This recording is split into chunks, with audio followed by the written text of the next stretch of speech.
ভাবতে ভাবতে মেয়েটা একটা দীর্ঘশ্বাস ছাড়লো। তারপর চুপচাপ নিজের রুমে উঠে যাচ্ছিল। তৃতীয়তলা পিছন থেকে হালিমা খান বলল শরবত খেয়ে যেতে, কিন্তু তিদা ফিরে তাকালো না। নিজের রুমে ঢুকে জোরে ঠাস করে রুমের দরজা আটকে দিল। সন্ধ্যাবেলা কম বেশি সবাই ড্রয়িং রুমে উপস্থিত। খান বাড়ির নতুন কাজের লোক পদ্ম সকলের জন্য নাস্তা তৈরি করছে। বয়সের ছোট মেয়ে, কিন্তু কাজকর্মে চতুর। যে যাই বলে গুছিয়ে সব কাজ করে দিতে পারে। পদ্মর হাতে চা নাস্তা থেকে সন্ধ্যার আড্ডা আরও ভালো জমেছে। আগামীকাল একদিন রেস্ট নিয়ে পরশু থেকে আবার সবাই কর্মজীবনে ফিরে যাবে। তানভীর আরিফের উদ্দেশ্যে বলল, আরিফ তুই মিমকে নিয়ে এখানে এক সপ্তাহ থেকে যা। যা এখান থেকে, না হয় কয়েকদিন অফিসে করবি। না ভাই, আমি মনে হয় অন্য সময় এসে থাকবো। আগামীকাল আমাদের যেতেই হবে। তাছাড়া আবির ভাইয়েরা তো আছে, খুব শিগগিরই আবারও আসা হবে। উষা দৌড়ে এসে আরিফকে কোলে চড়ে বসলো। আরে আমি যাব না বাবা, আমি নানুর বাড়িতে থাকবো। ওর কথা শুনে সবাই হেসে উঠল। আবির আরিফের কোল থেকে ভাগ্নিকে তুলে নিয়ে কোলে নিল। ওকে কোলে নিতে দেখে আরিফা ছুটে আসলো। কোমরে হাত দিয়ে বলো, এই তুমি আব্বুকে কোলে নিয়েছো কেন? নামাও, এক্ষুনি নামাও বলছি। ওর কোমরে হাত দেওয়ার স্টাইলের কথা বলতে দেখে সবাই হেসে দিল। আবির হাত বাড়িয়ে আদিবের কোলে নিতে চাইল। ও অভিমানী করে দূরে চলে গেল। দূর থেকে আদিবা অভিমানী কণ্ঠে বলো, আমি যাব না তোমার কোলে, তুমি আমার বড় পাপা। তুমি আপুকে কেন কোলে নিবে? তানভীর জোর করে কোলে নিল আদিবেরকে। এই যে সে কি কান্না, পুরো খানবাড়ি মাথায় তুলে ফেলেছি। এগুলো সব পাপা আমার। ওর কান্নাকাটি দেখে উষা বড় মামার কোল থেকে নেমে বাবাইয়ের কোলে উঠল। তারপর মুখ ভেঙচি দিয়ে বলো, হিংসুটে মেয়ে। এই কথা বলে আদিবা কান্না আরও তীব্র হলো। ওর কান্নার শব্দ শুনে কিচেন থেকে ছুটে আসলো রায়। কিন্তু এসে দেখলো আদিবা মেজ ভাসুরের তানবীরের কোলে। তাই আবারও ফিরে গেল কিচেনে। মেঘবন্যা ও রায় খাবারের আয়োজন করছে। সাহায্য করছে কাজের মেয়ে পদ্ম। মিম ওদের পাশে শশা খেতে খেতে গল্প করছে। চেয়েছিল ওদের কাজে সাহায্য করতে, কিন্তু বন্যা ও মেঘ নিষেধ করেছে। মিম বাপের বাড়ি এসে কোনো কাজ করতে পারবে না, এখানে আসলে শুধু রেস্ট করবে। এদিকে সন্ধ্যা গাড়িতে রাত নেমেছে আসলো, কিন্তু তীরে এখনো নিচে নামেনি। আইয়া নিচে নামার সময় কয়েকবার দেখে আসলো, কিন্তু তিধার কোনো সাড়া শব্দ নেই। আইয়ার সন্ধ্যায় বেরিয়েছিল, একটু আগে বাড়ি ফিরেছে। রুমে যাওয়ার সময় লক্ষ্য করলো তিধার রুমের দরজা আটকা। একটু পরে ডিনার করার জন্য নিচে আসার সময় লক্ষ্য করলো দরজা এখনো বন্ধ। আইয়া চুপচাপ এসে ডাইনিং টেবিলে বসলো। মেঘ সবাইকে ডাইনিং টেবিলে খাবার বেড়ে দিচ্ছে। তানবীর জোরে জোরে বন্যাকে ডেকে উঠল। বন্যা কিচেন থেকে আসলো হাত মুছতে মুছতে। এসে বলল, কি হয়েছে? তানবীর মৃদু কণ্ঠে বলল, আমার মেয়ে কই? তুমি কি আমার মেয়ের খোঁজখবর ঠিকমতো রাখছো না? সে যে বাড়ি ফিরে উপরে গেল, তারপর তো আর দেখলামই না। বন্যা রাগী গলায় বলল, আপনার মেয়ে কি আমার কথা শোনে? বাড়ি ফিরেছে থেকে নিচে নামিনি, কিন্তু নিচে গাল ফুলিয়ে আছে কে জানে। একটু আগে আহিয়া দেখে আসলো, তাও সাড়া দিল না। তাই ভাবলাম হাতের কাজ শেষ করে ডেকে নিয়ে আসবো। তানবীর বলল, থাক, আর যেতে হবে না, আমার মেয়েকে আমি ডেকে নিয়ে আসছি। তানবীর উঠে চলে গেল মেয়ের রুমের দিকে। আয়ান খাবার মুখে দিতে দিতে তারপর তৃতীয় তলার দিকে তাকালো। তারপর আবারও খাবারে মনোযোগ দিল। বন্যা ফোঁস করে নিঃশ্বাস ছেড়ে মেঘকে বলো, দেখেছিস, নন্দী তোর ভিলেন। ভাই মেয়ে কি করে করব তোকে? কিছু বলবো না, সব দোষ আমার। মেঘ তরকারি বাটিটা হাত থেকে দেখে বন্যার কাঁধে এক হাত রেখে বলল, এভাবে বলিস না বেবি, তুই তো জানিস ভাই আমি কি কতটা ভালোবাসি। বন্যা আর কিছু বলল না, চুপচাপ কিচেনে চলে গেল। আবির আরিফের দিকে তাকিয়ে মৃদু হেসে বলল, বুঝলি আরিফ, বেচারা তানবীরের জন্য আমার খুব মায়া হয়। আগে নিজের বোনকে এভাবে ধমকে ধমকে খাওয়াতো, এখন নিয়ে আসতো, এখন আবার নিজের মেয়েকে আনতে হয়। আয়া হাসি এসে উঠে বলল, এক সময় দেখা যাবে নাতি নাতনি এভাবে ডেকে আনছে খাওয়ার জন্য মামা। ওর কথা শুনে আহিয়ার গলার খাবার আটকে গেল। খুব খুব করে কষ্টে লাগলো। আবির পানির গ্লাসে এগিয়ে দিতে দিতে বলল, তিধার বাচ্চাদের জন্য নিশ্চয়ই শ্বশুরবাড়ির লোকজন থাকবে, ওরাই ম্যানেজ করবে। মাঝে মধ্যে এই বাড়িতে আসলে সেটা অন্য ব্যাপার। ইতিমধ্যে খাবার টেবিলে উপস্থিত হয়েছে মোজাম্মেল খান, ইকবাল খান। আলী আহমেদ খানের শরীরটা ভালো নেই, তাই ওনার খাবার মালিয়া খান রুমে পাঠিয়ে দিয়েছে।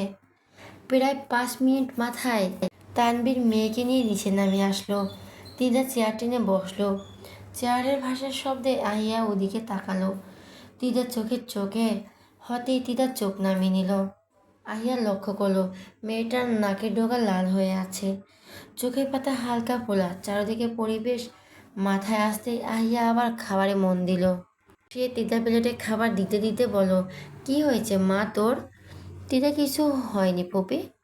ঠিক তখনই মোজাম্মেল খান বলে উঠল, তিদারানি কে বাড়ি ফেরার পর থেকে দেখছি, দেখা যায়নি কেন? সে কি এই সাত সকালে বুকে ভুলে গেছে? তিদা বলল, না দাদু, অনেক দূর রাস্তা জার্নি করে এসেছি, তাই তো টায়ার্ড হয়ে ঘুমিয়ে পড়েছিলাম। ওর কথা শুনে আদি উদ্বিগ্ন কণ্ঠে বলল, এখন ঠিক আছিস? তিদা ছোট করে জবাব দিল, জি। এদিকে আহিয়ার ফোনে বারবার অন্য নাম্বার থেকে টেক্সট আসছে। বড়দের সাথে থাকা ফোনের উপর সে বিরক্ত হলো। অন্তবার ফোন সাইলেন্ট করে রাখলো। ধীরে ধীরে সকালের খাওয়া প্রায় শেষ। একে একে সবাই উঠে যেতে লাগলো সকলে। আহিয়ান হাত ধুতে চলে গেল বেচিনে। ফিরে এসে দেখলো সবাই চলে গেছে। দিদা একা একা বসে খাবারের প্লেটে আঙুল ঘোরাচ্ছে। শুরু চোখে আহিয়ান কিছুক্ষণ তাকালো। ওর তাকানো থেকে তিদা ভাবলো হয়তো কিছু বলবে, কিন্তু না, আহিয়ান কিছুই বলল না। টেবিলের উপর থেকে ফোন নিয়ে চলে গেল। তিদা এই ঘটনা নিস্তব্ধ হয়ে চেয়ে রইল আহিয়ানের যাওয়ার পথে। তারপর বিরক্তিতে খাবার সব প্লেটে হাত ধুয়ে হনহন করে চলে গেল নিজের রুমের দিকে। রুমে ঢোকার সময় এক নজর তাকালো আহিয়ানের রুমের দিকে। রুমের দরজা ভেতর থেকে নক করা, তারপর চলে গেল নিজের রুমে। এখানে আহিয়া উবুর হয়ে শুয়ে মেসেজগুলো সেন্ড করছে। মেসেজে দেখে যা মনে হলো আননোন নাম্বার থেকে আসা মেসেজগুলো রিহানের। আহিয়া মুচকি হেসে রিপ্লাই দিল, হ্যালো রিহান, কি খবর তোমার? এতক্ষণ কই ছিলে, মেসেজে রিপ্লাই দাওনি কেন? আহিয়া, রিল্যাক্স রিহান, এতক্ষণ নিচে ছিলাম সবার সাথে, তাই রিপ্লাই দিতে পারিনি। রিহান, উফ বাচাল, আর একটু হলে তো আমি আক্কা পেতাম। আমি তো ভেবেছি বাড়ি এসে আমাকে ভুলে গেছো। আহিয়া একটা হাসি ইমোজি দিল। তারপর বলো, এত প্যানিক করার কিছু নেই। আমি আপনার গার্লফ্রেন্ড না রিহান, যে একদিন কথা না বলে মরে যাবে। রিহান, গার্লফ্রেন্ডের সাথে কথা না বলে বুঝি মানুষ মরে যায়? আহিয়া, না, মরে যাওয়ার ভান ধরে। রিহান, তাহলে মনে করে এই মুহূর্তে আমিও তাই করছি। আহিয়া, কেন? আমি কি আপনার গার্লফ্রেন্ড হই? Rihan, of course, white note. Ahiya একটু চমকে উঠে বলল, রিহান এবার কিন্তু একটু বেশি বেশি হয়ে যাচ্ছে। রিহান এবার কয়েকটা হাসির ইমোজি দিয়ে বলল, আরে রেগে যাচ্ছ কেন? রাগিনী, আচ্ছা তুমি বলো, গাল মারো, গার্লফ্রেন্ড মনে বন্ধ। গার্লফ্রেন্ড মানে দাঁড়ায় মেয়ে বন্ধু। তুমি তো আমার মেয়ে বন্ধু, আমি কি কিছু ভুল বললাম? আহি এবার চুপচাপ। সে জানে গার্লফ্রেন্ডের পানি মেয়ে বন্ধু, কিন্তু তখনকার কথাটা অন্য মাইন্ডে বলেছিল। যাই হোক, আহিয়া আবার রিহানকে টেক্সট লিখলো, ভুল বলেননি। রিহান ঠোঁটে কোনো বাঁকা হাসি দেওয়া ইমোজি দিয়ে বলল, এখন থেকে তুমি আমার গার্লফ্রেন্ড, মানে মেয়ে বন্ধু, সংক্ষেপকে জিএফ। আহিয়া জিহানের চালাকি বুঝতে বলল, হয়েছে হয়েছে, আমাকে এত জ্ঞান দিতে হবে না, আমি যথেষ্ট শিক্ষিত। এর কথা শুনে রিহান আবারও হাসি ইমোজি পাঠালো। আজ শুক্রবার সকাল সকাল বাড়ির মেয়ে বউরা উঠে পড়েছে ফরজের নামাজ আদায় করে সংসারের কাজে হাত লাগিয়ে। মালিয়া খান, আকলিমা খান, হালিমা খান এখন আর তেমন কিচেনের দিকে আসে না। বয়সের ভার হয়েছে, ক্লান্ত করে তুলেছে। নিশ্চিত থাকা তার একটা বড় কারণ হলো 3 বউ দক্ষ হাতে পুরো সংসারটা সামনে রেখেছে। আবির ও আদি দেশে ফেরার পর আলী হামিদ খান কর্মজীবন থেকে অবনীত নেওয়ার সিদ্ধান্ত নিয়েছে। আবিরের করা নিষেধ, তার বাবা যেন আর অফিসে না যায়। সারা জীবন তো অনেক করেছে সকলের জন্য, এখন তার বিশ্রামের পালা। মোজামিল খান ও ইকবাল খান কেউই একই কথা বলছে, কিন্তু তারা শুনতে নারাজ। যতদিন করতে পারি করি, যখন আর কাজ করতে ইচ্ছে হবে না, তখন আর একেবারের জন্য বিশ্রাম নিব। তাদের কারো সিদ্ধান্তের উপর আবির জোর করেনি। সকাল 8টা দিকে সবাই উপস্থিত হলো নাস্তার টেবিলে, কিন্তু সকলের মাঝে আহিয়া কোথায়ও নেই। দ্বিধা এক নজর লক্ষ্য করে নিচের খাবারে মনোযোগ দিল, আর এক মনে মনে ভাবলো আহিয়ান ভাই এখন এমন করছেন তো দেখব আর কিছুদিন পরে আসেন নাকি আমার সাথে ভাব জমাতে, তখন আমি একটুও কথা বলবো না। তখনই সিঁড়ি থেকে কারণ আমার শব্দ এলো।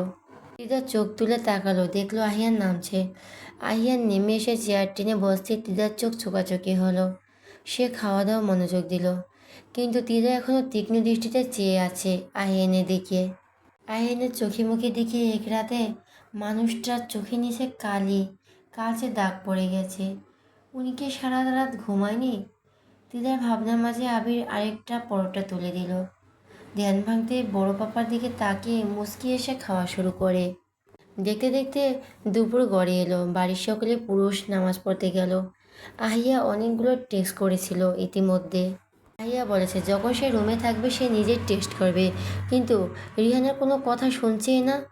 আহিয়া সকলের সামনে থাকলে তার রিপ্লাই দিতে পারে না, সেটা নিয়ে আবার রেহানের অভিমান। এদিকে ভাবতে ভাবতে তিতার মাথা ব্যথা হয়ে গেছে। কি হলো তার আহিয়ান ভাইয়ের? সাজেকে 7 দিন তো মানুষটা সুন্দর প্রাণবন্ধু ছিল, তাকে কত কি আর করতো, কিন্তু বাড়ি ফেরার পর মনে হচ্ছে এটা অন্য এক আহিয়ান ভাইয়া।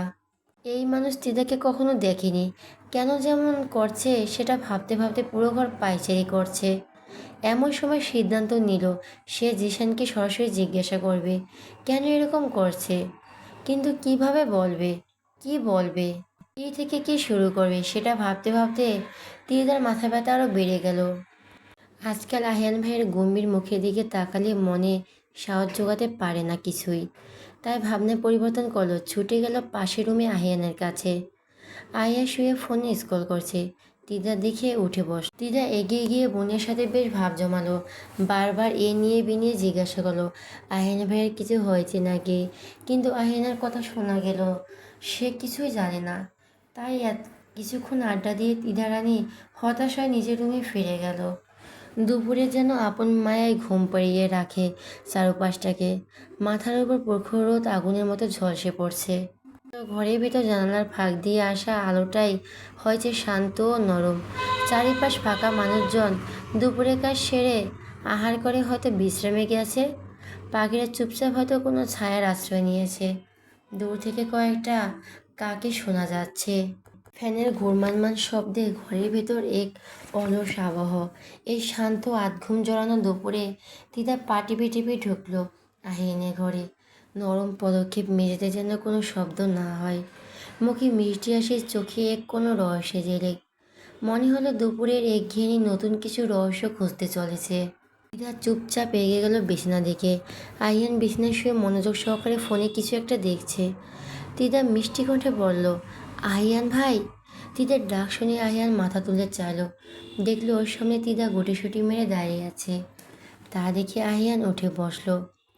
আহিয়ান গম্ভীর কণ্ঠে বলল, কিছু বলবি? দ্বিধা মানে আহিয়ান ভাই। ওর কথা শেষ হওয়ার আগেই আহিয়ান কর্কশ করে বলো, কিছু বলা না থাকলে এ রুমে আসছিস কেন? দ্বিধা মাথা নিচু করে বলো, বলার আছে। আহিয়ান, কে? দ্বিধা, আপনার কি মন খারাপ? এত চুপচাপ আছেন যে? দিদার কথায় আহিয়ান রেগে বলো, সেই কৈফিয়ত তোকে দিতে হবে? আহিয়ানের কথায় দিদার ছোট্ট দেহটা কেঁপে উঠল। তারপর মেয়েটা হার মানল না। মনে সাহস জুগিয়ে বলো, আমি কি কোনো ভুল করেছি বলুন না প্লিজ। আহিয়ান, এই তো সমস্যা কি, কয়েকটা দিন ভালো ব্যবহার করেছি বলে মাথা চড়ে বসেছিস? আর তুই কি আমার এত প্রশ্ন করার মামাতো বোন আছে? সেখানে স্টপ, যা, পার্সোনাল কেউ হতে আসবে না। আহিনের মুখে এমন কর্কশ ব্যবহার শুনে তিধা ফুপিয়ে কেঁদে উঠল। ওর হাত পা থরথর করে কাঁপছে। কি বলবে বুঝে উঠতে পারছে না। একটা সাধারণ প্রশ্নের জন্য এতগুলো কথা শুনতে হবে তা কখনো ভেবে দেখেনি তেধা। চোখ থেকে টুপটাপ করে পানি গাল বেয়ে পড়ল। সুন্দর মুখশ্রী লাল টকটকে হয়ে গেছে। আহিয়ান এক পলক সেদিকে তাকিয়ে মুখ ঘুরিয়ে নিল। তারপর আবারও ধমকেশ্বর বলল, লিভ দ্য রুম দিস ইনসান্ট। তিদা ওর ধমক নিচের দিকে তাকে জোরে ফুপিয়ে উঠল। আহিয়ান তিদার নরম তুলতুলে হাতটা শক্ত করে ধরে টেনে দরজার বাইরে নিয়ে গেল। তারপর গম্ভীর কণ্ঠে বলল, নেক্সট টাইম তোকে এই রুমের আশেপাশে যেন না দেখি। বলে হাত ছেড়ে দিয়ে রুমের দরজা ঠাস করে ভিতর থেকে আটকে দিল। তিদা আর এক মুহূর্ত দাঁড়ালো না, সেখানে কাপা পায়ে নিজের রুমের দিকে দৌড়ে গেল, দরজা লক করে দিল। তিদার মুখে বালিশ চাপা দিয়ে হাউ হাউ করে কেঁদে শুরু করলো। কান্নার শব্দে মুহূর্তে পরিবেশটা ভারী হয়ে উঠেছে। কান্না দাপটে ছোট মেয়ের শরীরটা কেঁপে কেঁপে উঠছে। পাশের রুম থেকে পাশার মানুষটাকে শুনতে পেল ওর কান্না। হয়তো হ্যাঁ, আবার হয়তো না। আজকে আয়ান ভাই তিদার কাছের মতো স্বচ্ছ মনটা গুরু গুরু করে দিয়েছে। তিদার কান্না কমে আসতে কাঁপা কাঁপা কণ্ঠে বলল, আমি আর কখনো যাব না আপনার কাছে, ভুলেও যাব না। কয়েকদিন অতিথি হয়ে এসে একজন এসেছিলেন আমার জীবনে। আপনি চাইলেও আর আমাকে পাবেন না। আপনার এরকম ব্যবহারের জন্য কোনোদিন আমি আপনাকে ক্ষমা করব না, কোনো দিনও না। বলি দিদা আবার কান্নায় ভেঙে পড়ল। আস্তে আস্তে সময় গড়িয়ে রাত এলো। আজকে আর দিদার খাবার টেবিলে আশেপাশে দেখা গেল না। এবার আর তানবীর রাখা গেল না, বন্যা হয়ে গেল সাথে। একদিন দুদিন পরের দিন মেয়েটি কী হয়, মা বাবা হিসেবে তাদেরও জানা জরুরি। অবশ্যই অবশ্যই তাদের জানা দরকার। তানবীর পরপর দরজায় কয়েকবার নক করলো, কিন্তু ভেতর থেকে ফোন কোনো সাড়া শব্দ নেই। এবার জোরে জোরে কয়েকটা ডাক দিল। প্রায় 10 মিনিট পর তিধা দরজা খুললো। দরজা খুলবে তানভীর বন্যা ভেতরে ঢুকলো। দেখলো মেয়ের রুম পুরোটা এলোমেলো মনে হয়। মেয়ে ইচ্ছে করে নষ্ট করেছে সব। এমন একটা ভান ধরে আছে মনে হয় এতক্ষণ সে ঘুমিয়েছিল। পাপার ডাক দেওয়ার সাথে সাথে ফ্রেশ হয়ে এসে দরজা খুলেছে। তানভীর তীক্ষ্ণ দৃষ্টিতে পুরো রুমটা দেখতে লাগলো, তারপর মেয়ের দিকে তাকালো। পুরো মুখ লাল হয়ে আছে। বন্যা মেয়ের দিকে ছোট ছোট চোখে তাকালো, তারপর জিজ্ঞাসা করলো, কি হয়েছে তোর, কান্না করছিস কেন?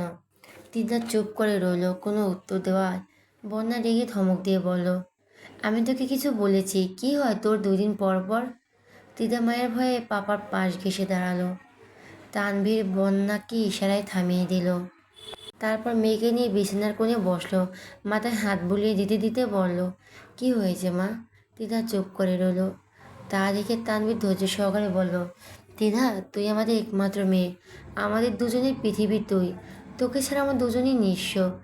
আমরাই তো তোর মা বাবা, আমরাই তো তোর বন্ধু। মনে কী কথা চেপে রেখেছিস বল মা? তোর সকল সমস্যার সমাধান আমরা দূর করব। তুই একবার মুখ খুলে বলেই দেখ। সামনে তোর পরীক্ষা, এভাবে চললে তো তুই ফেল করবি মা। তিদা কিছুক্ষণ চুপ করে থেকে বাবাকে জড়িয়ে ধরে হাউমাউ করে কেঁদে দিল। ওর কান্নার তানভীর ও বন্যা দুজনেই আতঙ্কিত। মেয়ের কান্না দেখে বন্যা বুক ভারী হয়ে আসলো। টলময়ের চোখে মেয়ের কাছে এসে বসে মাথায় হাত বুলিয়ে দিল। তানভীর মেয়ের কপালে আলতো চুমু দিল, তারপর জিজ্ঞাসা করলো, কি হয়েছে মা তোর? আমাদের কি বলা যায় না? আমরা কিছু ভালো লাগছে না পাপা, আমার দম বন্ধ হয়ে আসছে।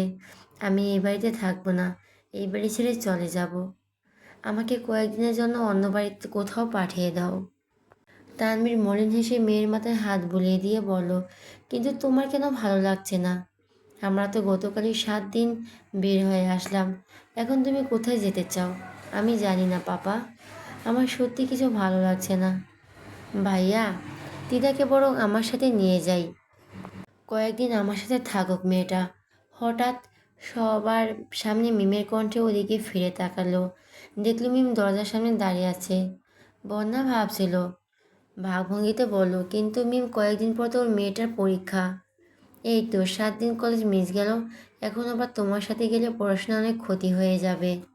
মিম হালকা এসে সামনে এসে বলল, বৌমনি ওর জামা কাপড়ের সাথে বইপত্র গুছিয়ে দাও, সেখান থেকে জুই আর ওর সাথে কলেজে যাবে, আর সন্ধ্যাবেলায় গ্রুপ স্টাডি করতে পারবে। আমি ওর খেয়াল রাখবো, একটু অযত্ন হতে দেব না। তানভীর এবার বলল, ঠিক আছে। ঠিক আছে, ওকে নিয়ে যাস। দিদার মনে হয় এখন একটু কান্না কমলো। ওর মনে ভীষণ অভিমান জমেছে। ছোট থেকে মেয়েটা খুব আদরে বড় হয়েছে। যেখানে মায়ের অল্প কথাতে চোখের পানি আসে, সেখানে প্রিয় মানুষটার এতগুলো কথা দিদা মেনে নিতে পারছে না। তানভীর এবার মেয়ের উদ্দেশ্যে গলা থেকে বলল, এবার খুশি তো? চলো এবার খেতে চলো। তুমি খেয়ে উপরে এসো, আমাকে খাইয়ে দিয়ে যাও, আমি এখন নিচে যাব না। বন্যা আবার হালকা কণ্ঠে বলল, তোর তো সব আবদার মেনে নেওয়া হলো, তাহলে এবার নিচে যাবি না কেন? তানভীর বন্যাকে থামিয়ে দিয়ে মেয়ের উদ্দেশ্যে বলল, ঠিক আছে মাম্মা, আমি তোমাকে খাইয়ে দিয়ে যাব। তানভীর উঠে যেতে যেতে মিম বন্যার উদ্দেশ্যে বলল, নিচে খেতে যেতে।